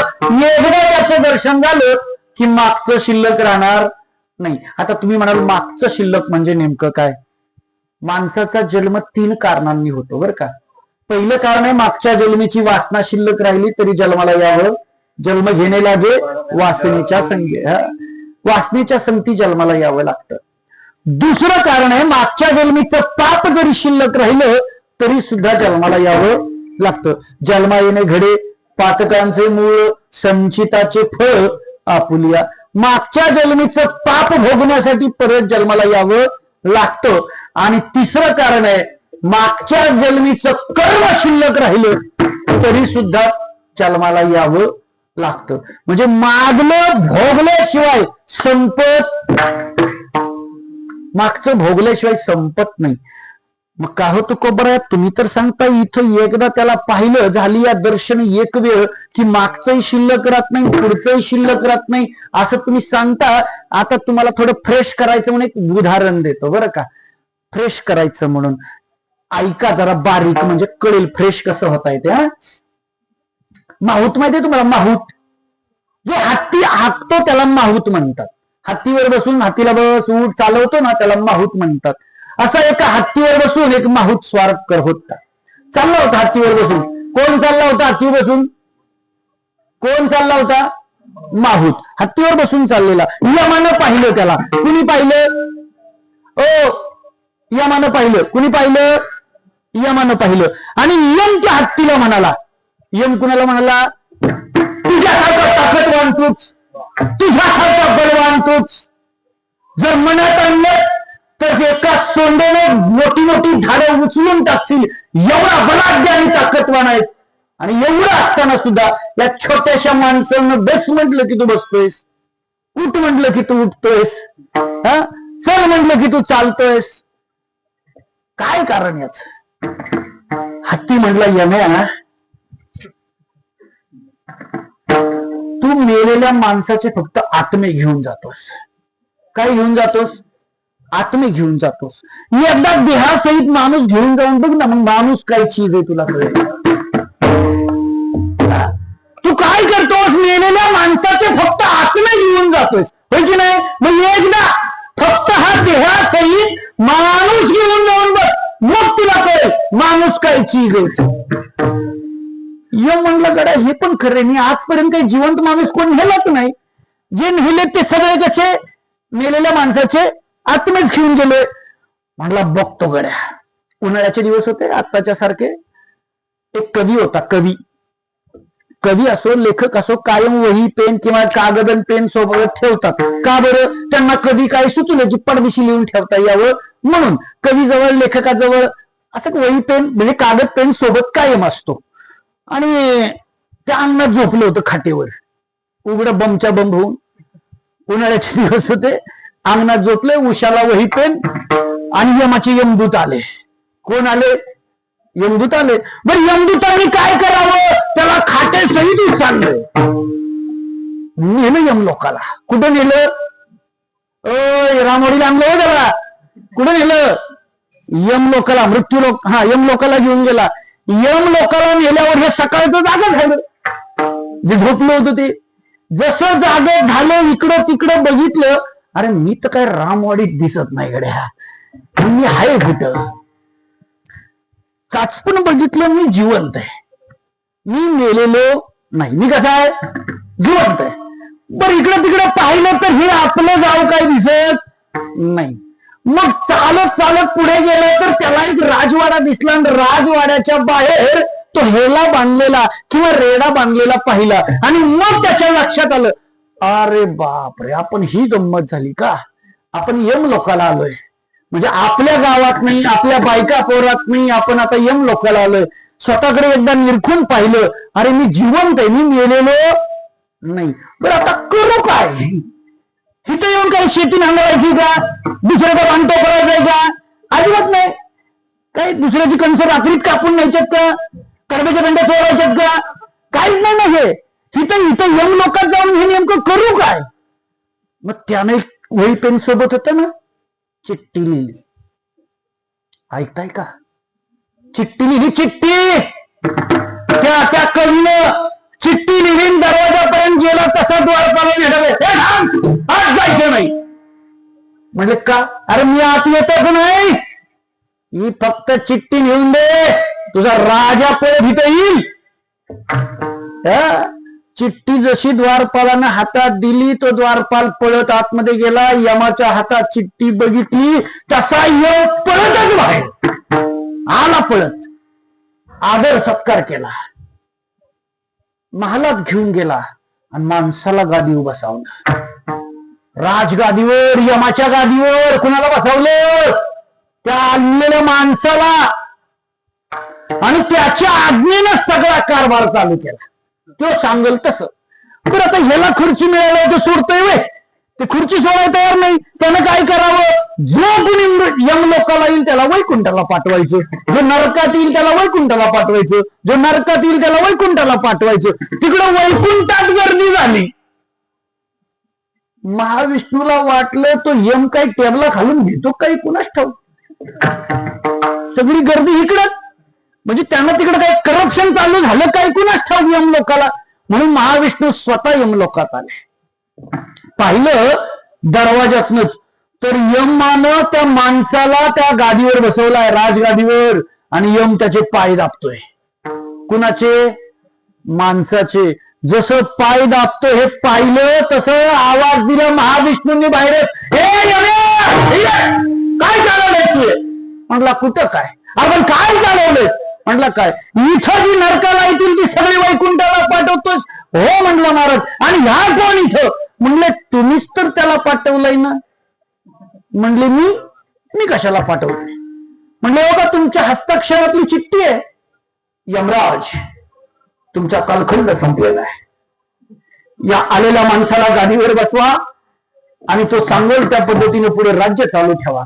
तुमचा महाविष्णू सही पण तुमची आहे, तुम्ही सांगितलंय तसंच केलंय. भगवंताच्या लक्षात आलं ही करामत ह्या माणसाची आहे, यमाचा दोष नाही. आणि म्हणून त्यानं त्या माणसाला बोलवून घेतलं भगवंतानं. सांगावं का रे बाबा हे काय? म्हटलं हे बघा देवा, एक ना एक दिवस तुम्हाला कळणार आहे, माझी खुर्ची जाणार आहे. एक ना एक दिवस तुम्हाला कळणार आहे, माझी खुर्ची जाणार आहे. जोपर्यंत आहे तोपर्यंत तिचा उपभोग घेतला. ही माझ्या जातीची जेवढी कोणी येत होती त्यांना सगळ्यांना आपल्या वैकुंठाला पाठवली. काय करणार, शेवटी दोष काय, माझ्या जातीच्यांना मी आपला उद्धार करून घेतला. बरं ठीक आहे, पण तुला परत जावं लागेल. म्हणलं देवा, एक तर तू खोट आहेस, नाहीतर तुझे शब्द खोटे. म्हटलं कसं काय? म्हटलं गीता कुणी सांगितली? म्हटलं मीच, कृष्ण अवतारामध्ये. मग काय सांगितलं असतं गीतेत?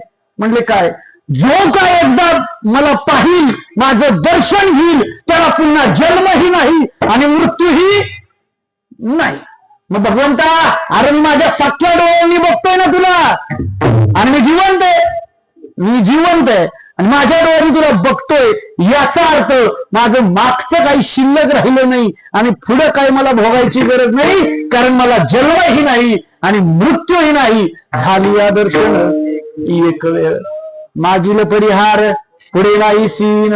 झाली या दर्शन एक वेळ. एकदा का त्या भगवंताचं दर्शन झालं की मग काही मागचं शिल्लक राहणार नाही, पुढे भोगावं लागणार नाही.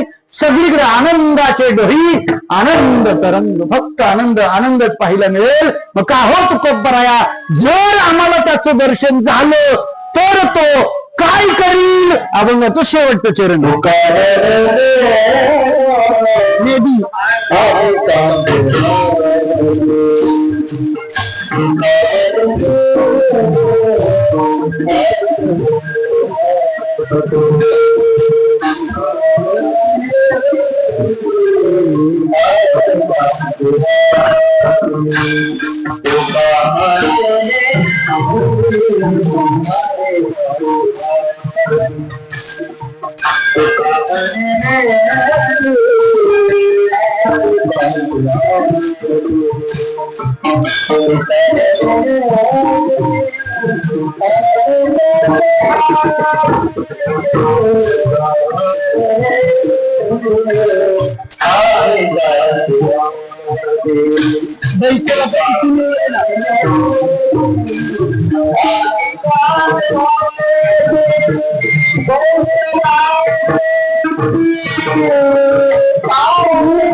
तुका म्हणे नेदी आणि काचे हाती बैसला तो चित्ती निवडेना. पुन्हा अनिकाचे म्हणजे यमाच्या हातात, काळाच्या हातात, मृत्यूच्या हातात देणार नाही, कधी देणार नाही. जर त्याला आपण आपल्या चित्तामध्ये साठवून ठेवलं तर हा देह सुद्धा भगवंतमय व्हायला वेळ लागणार नाही. त्यासाठी त्या देवाचं नामस्मरण करावं लागेल. हा, मी नेहमी एक उदाहरण सांगतो. तुम्हाला सुख पाहिजे ना, ही सगळी सुखासाठीची तळमळ आहे ना, मग सुखी आहे त्याचं नामस्मरण कायम झालं पाहिजे. पहा, त्याला सुख, पत्नीनं एकदाच पतीचं नाव घेतलं लग्न मंडपात, घेतलं की नाही? आयुष्यभर सांभाळायची जबाबदारी कुणाची झाली? पतीची झाली का नाही झाली? परत मला सांगा, फक्त काय केलं? लग्न मंडपामध्ये एकदा देवा ब्राह्मणाच्या साक्षीनं पतीचं नाव घेतलं, त्याच्या नावाचं मंगळसूत्र गळ्यात घातलं, त्याच्या नावाचं कुंकू कपाळाला लावलं, तर मरेपर्यंत सांभाळण्याची जबाबदारी आपल्या पतीची झाली. शिवाय त्याच्या अर्ध्या इस्टेटीचे मालक झालो. जास्त काही खटाटोटा करावा लागला का त्याच्या इस्टेटीचं मालक व्हायला? अजिबात नाही. 8 वेळा तर नावं लागलीच ऑलरेडी. आणि आता नवीन कायदा आलाय, 7 बाऱ्याला सुद्धा ज्यांना ज्यांना आपल्या पत्नीची नावं लावून घ्यायची असतील त्यांनी आय कार्ड आणि पॅन कार्ड सगळं जमा करा खाते सहित. म्हणजे आता जमीन सुद्धा लगेच पत्नीच्या नावावर होते. म्हणजे आता वेळ लागत नाही. म्हणजे अर्धी इस्टेट, बरी इस्टेट कायमची आहे का? नाही, कधी ना कधी जाणार आहे. तुम्हाला आम्हाला सुख पाहिजे आणि सुखची इस्टेट फक्त माझ्या पांडुरंगाकडे. सुखाची इस्टेट कुणाकडे? फक्त पांडुरंगाकडे. त्याचं फक्त नामस्मरण केलं, त्याच्या नावाचं कुंकू कपाळाला लावलं, त्याच्या नावाचं कुंकू म्हणजे बुक्का कपाळाला जर लावला, त्याच्या नावाचं मंगळसूत्र जर गळ्यात घातलं, त्याच्या नावाचं मंगळसूत्र म्हणजे पवित्र तुळशीची माळ जर गळ्यात घातली, तर मरेपर्यंत सांभाळण्याची जबाबदारी त्या पांडुरंगाची झाली. शिवाय त्याच्या अर्ध्या इस्टेटीचे मालक झालो. आणि त्याची इस्टेट आहे सुख. म्हणून नाव कुणाचं घ्यायचं? विठोबा कुमार.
गेली 2 तास उभे राहिलेल्या सर्वांनी भजन केलं, बसलेल्या कुणी भजन केलेलं नाही. आता फक्त 2च मिनिटं फक्त महिला मंडळ भजन म्हणतील. म्हणाल ना छानपैकी? माझ्या पाठीमागे म्हणायचं. थोडस हात वर करता येतील का? थोडेसे शूटिंग वाले जरा तुम्ही या साईडला येऊन असं शूटिंग घेता का आपल्याच माणसांचं? बघा ना किती सुंदर या रामवाडीमध्ये पंढरपूर भरल्यासारखं वाटतं. हा, जरा बघा. श्रीराम जय राम जय जय राम, श्रीराम जय राम जय. इको बंद करा. श्रीराम जय राम जय जय राम, श्रीराम जय राम जय जय राम.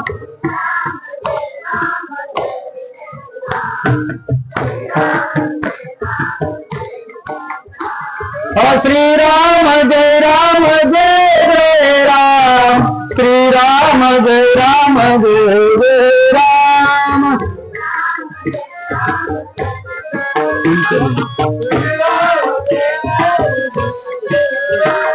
श्रीराम जय राम जय जय राम श्रीराम जय राम जय जय राम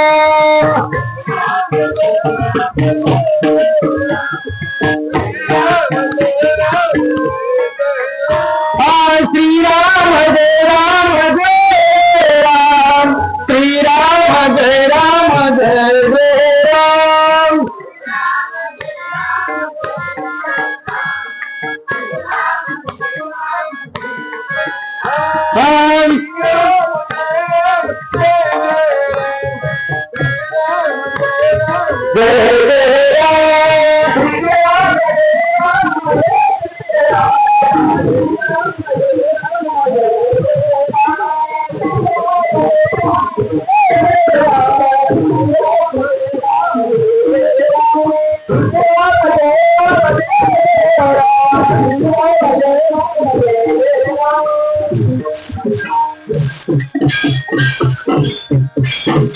छान सुंदर भजन म्हटलं. प्रभू रामाच्या चरणी तुमच्यासाठी साष्टांग दंडवत.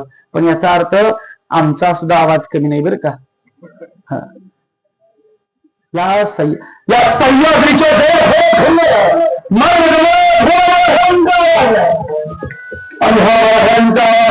इथे कमी पडेल नाही ना. कुंडलिकावर द्यायचा गजर करायचा आपण थांबायचं. शिवचरित्र काल शंभूचरित्र तुम्ही ऐकलेलं आहे त्यामुळे आज भानगड नाही. थांबायचंय आपण फक्त एकदा कुंडलिकावर द्यायचा मोठा गजर.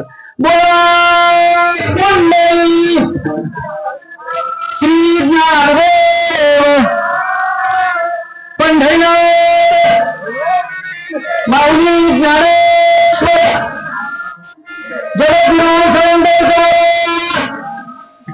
छत्रपती शिवाजी महाराज की वीर संभाजी महाराज की राष्ट्रमाता जिजाऊ माते की विठ्ठल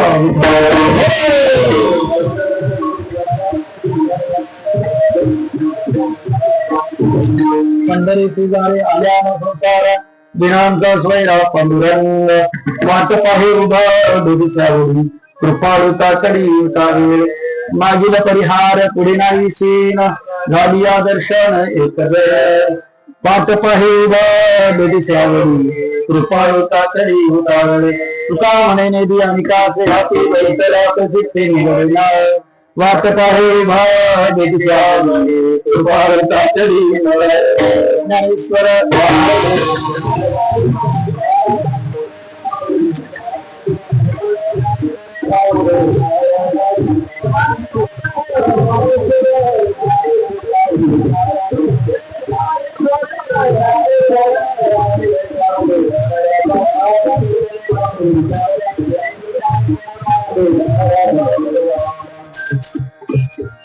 सर्वांना एक विनंती असेल. विनंती अशी आहे की थोडस आपल्यात बदल झाले पाहिजे प्रत्येक कुटुंबात. अगदी माझ्या सहित सगळ्या कुटुंबात बदल असा झाला पाहिजे. पूर्वीच्या काळी आज्या पोरग झोपावं म्हणून टाळ्याला एक मोहरीभर आफू लावायच्या होय की नाही. पोरग शांत झोपायचं आणि 2 तास त्या आज्यांना काम करता यायचं. आता नवीन आफू आलेली आहे आणि नवीन आफू म्हणजे ते मोबाईल आहे. लहान बाळाच्या हातात दिलं ना त्याला तहान लागत नाही, त्याला भूक लागत नाही, त्याला काही नाही. पोरग खेळलं पाहिजे, पोरग बागडलं पाहिजे, पडलं पाहिजे, झडलं पाहिजे, त्याला लागलं पाहिजे, रक्तबंबाळ झालं पाहिजे, तर त्याच्या शरीरातली रोग प्रतिकारक क्षमता वाढेल. आम्ही लहानपणी खेळत होतो, पडत होतो, जर लागलंच तर त्याच माती अशी खळून घ्यायची, तीच माती त्या जखमेवर लावायची, जखमा बऱ्या होत होत्या. आता फार विचित्र झालंय आणि हे व्यसन आहे. जर लहान पोरांच्या हातात मोबाईल नाही दिला तर ते काय घावेल ते फिकून मारतायत पोरं. काही जण गतिमंद झालेत. आपल्याला कीर्तनामधून चेंजेस जर काय करून घ्यायचे असतील तर आपल्या कुटुंबातून हे चेंजेस करून घेतले पाहिजेत. ठीक आहे, मोबाईलची सवय व्यसन सहज सुटत नाही, जसं मिश्री सुटत नाही, तंबाखू सुटत नाही, तसं हे सुद्धा सहज व्यसन सुटत नाही, पण त्याचं प्रमाण कमी करू शकतो. काय त्याचं प्रमाण, त्याचं प्रमाण नक्कीच कमी करू शकतो. म्हणजे बाबा तासभर घेत असेल तर थोडस कमी कमी कमी करत आलं पाहिजे. अन्यथा धोका लक्षात घ्या. आपल्याला पूर्वीच्या सारखी 4-4, 5-5 पोरं नाही, जास्तीत जास्त 2 नाही तर 1. आणि ते पण जर असं मोबाईलच्या नादी लागलं. एक काळ होता आई बाप अशिक्षित होते, एक काळ होता आई बाप अशिक्षित होते तर पोरं डॉक्टर इंजिनियर होत होती. काय आई बाप अशिक्षित होते तर पोरं डॉक्टर इंजिनियर वकील होत होती. आता आई बाप सुशिक्षित झाले तर पोरं रील मास्टर झाले, कोण डान्स मास्टर झाले, पण डॉक्टर इंजिनियर कडे कोण गेलाच नाही. म्हणजे नेमकं आपण अधोगतीकडे चाललोय का प्रगतीकडे, हा संशोधनाचा विषय आहे. ज्या मुलाला आपण म्हातारपणाची काठी समजतो, जर त्याच्यावर योग्य संस्कार झाले नाही तर ती काठी म्हातारपणी आपल्या कंबरट्यात बसल्याशिवाय राहणार नाही. त्यासाठी त्या मातीच्या गोळ्याला आत्तापासूनच संस्कारक्षम बनवणं गरजेचं आहे. आज तुमच्या गावाचं एक कौतुकच करावं लागेल. आम्ही नेहमी करतो, एकाच गावातली 10-15 पोरं टाळ घेऊन या वयातली दुसऱ्या कोणत्याच गावात बघायला मिळत नाही. कोणत्याच नाही, एकाच गावातली. हे खरं तर तुम्हा त्या पोरांच्या आई वडिलांचं पण भाग्य. कारण विष्णुदास कुणाच्याही घरी जन्माला येत नाही. त्या मातेची कुस पवित्र असावं लागते, ते कुळ पवित्र असावं लागेल, तरच तिथं विष्णूचा दास जन्माला येईल, तरच तिथं माळकरी जन्माला येईल. अन्यथा दुसऱ्याच्या घरी जन्माला येणार नाही. खरंच या मुलांचं कौतुक. आणि त्याच्यासोबतच त्यांना मार्गदर्शन करणारे आमचे चैतन्यजी महाराज असतील, त्यांचंही कौतुक. कारण हे छोटी मुलं सांभाळणं लय अवघड असतं. आता निवासी शाळेचं प्रयोजन आहे आमचं. यावर्षी कदाचित ते पूर्णत्वास जाईलही. रामरायाची जशी कृपा असेल त्या पद्धतीनं ते होऊन जाईल. आणि रामराया नक्कीच कृपा आशीर्वाद देणार आहे. नक्कीच ते होऊन जाईल. आणि आपल्याच गावामध्ये एक नावलौकिक मिळेल इतकी मोठी संस्था रामवाडीत असेल, की जो नावलौकिक मिळेल अशी संस्था. आणि हे सगळं एकट्याच्या बळावर नाही बरं. हे नोहे हा खेळ ऐकल्याचा म्हणून मेळ जमविला. हे तुमचं माझं आपल्या सगळ्यांचं योगदान, आणि त्या योगदानातून ही सगळी उभी राहणार आहेत. आणि म्हणून नुसतं अभंगाचं चिंतन आणि नुसती कीर्तनन प्रवचनन, म्हणजे पूर्वीची माणसं म्हणायची कीर्तनानं समाज सुधारला नाही आणि तमाशानं बिघडला नाही. पण आपल्याला एक करावं लागेल, सगळ्यांना मिळून करावं लागेल. काहीतरी स्वतःत बदल घडवावा लागेल. आणि तो बदल जर झाला, कारण परिवर्तन हा निसर्गाचा नियम आहे, आपल्यातही बदल झाले पाहिजेत. आणि ते स्वतःपासून जर केले तर निश्चितच येणारी पिढी सुद्धा त्या ताकदीची उभी राहणारी असेल, यात संशय नाही. तुकाराम तुकाराम.